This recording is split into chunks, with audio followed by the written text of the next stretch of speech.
Hi everyone, this video is going to talk about Bohr's model of the atom, so go ahead and grab your notes that look like this. So to start off, you guys already know a little bit about Bohr. You've learned what his model is called, but you've not learned how to draw his model. So that's what you're going to learn in this video. You're going to learn how to draw and interpret a Bohr model of an atom. So you know that Bohr's model is called the solar system model, and that's because the electrons orbit around in a very specific path around the nucleus. And we know now that that's not exactly correct. However, it's a great starting point to understand what's happening with electrons, and then we'll build upon that as we go throughout the unit.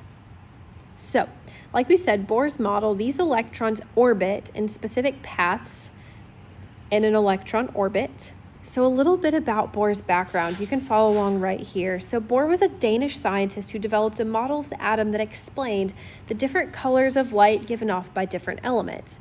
Hydrogen gives off red, blue, green, and blue light, and this happens because electrons orbit the nucleus in different energy levels. And you're going to learn about this phenomenon very soon in the next few levels. And it lends itself to our essential and guiding questions this unit. Why fireworks have different colors, and how can we tell that a star that's, just thousands and millions of light years away, what it's made of. And that has to do with this phenomenon that Bohr found. So first, let's just start with how do we draw this model of the atom? So there's some rules for how to draw it, and I bet you've already picked up on some of this. So let's start with number one, what goes in the center? What goes into the nucleus? And you already know that protons and neutrons are in the nucleus. So rule number one, protons and neutrons go in the nucleus. They go in the middle. That's number one. Number two, you're going to notice that each energy level or orbit holds a maximum number of electrons. For example, this first one that we were looking at here, this first energy level, it holds 2 electrons, and that's it. It can't hold any more electrons than that, just 2. So in order to figure out how many electrons an energy level can hold, there's an equation, and it looks like this. The maximum number of electrons is equal to 2n squared, and this is where n is equal to the energy level. For example, we said that first energy level, that first ring right here, n would be equal to 1 because it's our first one. So n would be equal to 1. We'll sub in 1 for our equation, and we would then have 2 times 1 squared. 1 squared is just 1. 1 times 2 is 2. So the maximum number of electrons here would be 2. And we can keep going. So on this second energy level in this drawing, there's only 1 electron, but it could hold a lot more than that. Our second energy level, n equals 2. So now we're going to sub in 2 for n. 2 squared is 4, and 4 times 2 is 8. So in this second ring, n equals 2, there's a maximum of 8 electrons that could fit in there. And let's just keep going. The third would be n equals 3. 3 squared, 9. 9 times 2 would be 18. And we're just going to go up to the fourth. We could keep going. There are up to 7 energy levels, but we'll just stop here at 4. So 4 squared is 16 times 2 is 32. I would highly suggest that you memorize this. However, if you don't want to memorize all of this, memorize the equation then, so that way you know how to get it. Rule number 3 of a Bohr model, always fill the lowest energy level first. Always fill the lowest energy level first. Number 4, low energy levels have low energy, and this seems kind of self-explanatory, but if something is in that very first energy level, like an electron in the first energy level, it has a lot lower energy than an electron in the fourth energy level because that's a higher energy level. And so if something is on a high energy level, it's going to have higher energy than something on the lower. And in fact, depending on where an electron is, like an electron here compared to an electron here, they have different amounts of energy. So the closer an electron is to the nucleus, the less energy it has, whereas the farther out from the nucleus, the greater energy it has. So if an electron is at its lowest energy, we call that its ground state, at its lowest energy. And this is an electron's preferred energy state. Electrons like to be at their lowest energy level possible. However, electrons don't always stay at their lowest energy. If we had an electron here and we gave it some energy, we could make that electron move up an energy level. So if we give it energy, now that electron is at an excited state, which means that it is now at its highest energy. So excited state are electrons at their highest energy. A little joke here to help you remember this terminology. And the joke, it's one of my favorites. It is, what do you call a cow at its lowest energy? Ground beef. Because it's at, its lowest energy state, like ground state. It's a funny joke. I hope you laughed. Okay, so let's go through and practice drawing these Bohr models. So now that you know all the rules here on the left side, let's go through the steps and actually start drawing them. I am going to color coordinate. My protons are going to be blue, my neutrons are going to be green, and my electrons are going to be orange. So if that helps you, you're welcome to color code along. You will also need a periodic table for this part, so you can go ahead and grab a periodic table as well. Okay, so number one, we have to calculate the protons, neutrons, and electrons for this element, which you know how to do from last unit. So off to the side, let's calculate the protons, neutrons, and electrons for lithium. So take a look at the periodic table. Lithium is Li. You'll find it on the left side. And the atomic number is 3, and the mass number rounds to 7. So using those two numbers, we can fill out protons, neutrons, electrons. Protons 3, electrons 3, because we have a neutral atom. And 7 minus 3 gives us 4 neutrons. So step 1, check. We've also color coordinated these. Protons are going to be blue, neutrons green, electrons are orange. So let's go through our next step. Step number 2, it says put protons and neutrons in the nucleus in the middle. So protons, we have blue, and we have 3 of them. I'm going to put a little plus sign in there too. So I've got 3. Next for neutrons, neutrons are green, and we have 4 of them, so I'm just going to fill those in. 1, 2, 3, 4. So step 2 is now done. Our third step is the most tricky step of drawing a Bohr model. So what we need to do is take our electrons and put them into their correct place.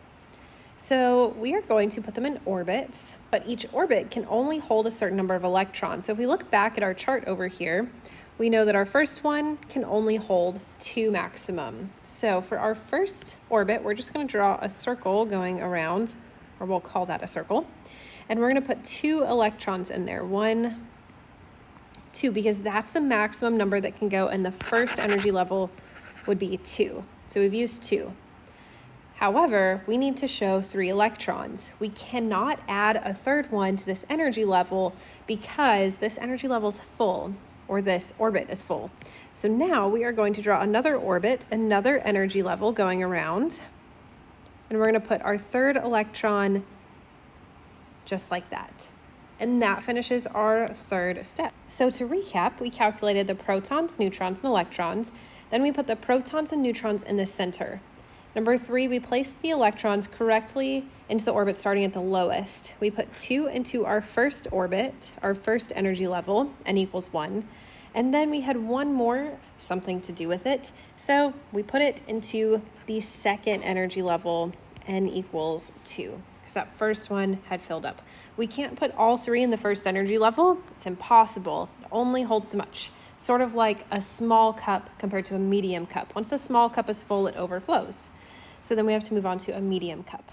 Let's go on to our next example. Go ahead and try to calculate the protons, neutrons, and electrons for magnesium. Okay, let's check your work for step 1. So magnesium has a mass of 24, an atomic number of 12. That means protons are 12 and electrons are 12. To get neutrons, we'll take 24 minus 12 and we get 12. So all of them are 12. So that was step 1, check and done. Go ahead and do step 2, pause the video, and put protons and neutrons in the middle. Okay, for this one, you can draw 12 little proton circles and 12 little neutron circles. I'm gonna cheat just a little bit and write it like this. The next thing we're gonna do, step 3, we're gonna put the electrons carefully into these orbits. So let's do this part together. So we've got 12. Our first orbit here, we can only fit 2. So we've got 1, 2. We've used 2 of these 12, so now we have 10 more that have to be put into orbit. So we're going to draw our next circle, or circle-ish. And so we have a maximum of 8 that can fit in this second energy level. So we've got 1, 2, 3, 4, 5, 6, 7, 8. So our first energy level had 2, our second energy level had 8. That's only a total of 10, but we need a total of 12, which means we are going to draw yet another energy level. And then we're gonna put our last 2 in that energy level. So now we have completed all 3 steps. Take a look at this question. It says, what element is this and why? So take a moment, pause the video, and try to answer this question. What element is this and why? So your answer to this question was carbon. And let's talk about why this is carbon. The main reason has to do with our number of protons. We know that protons defines an element, and we have 6 protons here. And 6 protons would tell us that the atomic number has to be 6. And the only element that has an atomic number of 6 is C for carbon. Okay, before we wrap up this video, grab a scrap piece of paper or turn this paper over on the back or find some blank space off to the side, and we're gonna do 3 problems together. Number 2 is to draw a Bohr model for sodium. And then number 3 is to draw a Bohr model for potassium. For these 2, because they're a bit larger, instead of drawing all of the circles in the center like we did for lithium here, if you just want to do protons and neutrons like that, that is absolutely fine. So take a second, pause the video, and try these 3 elements and try to draw a Bohr model of them.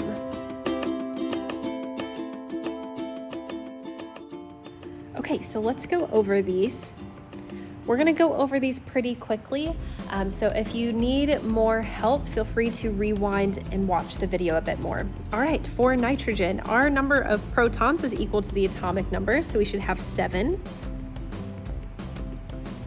And the number of neutrons, we subtract those 2, and so we will get 7. 14 minus 7 is 7.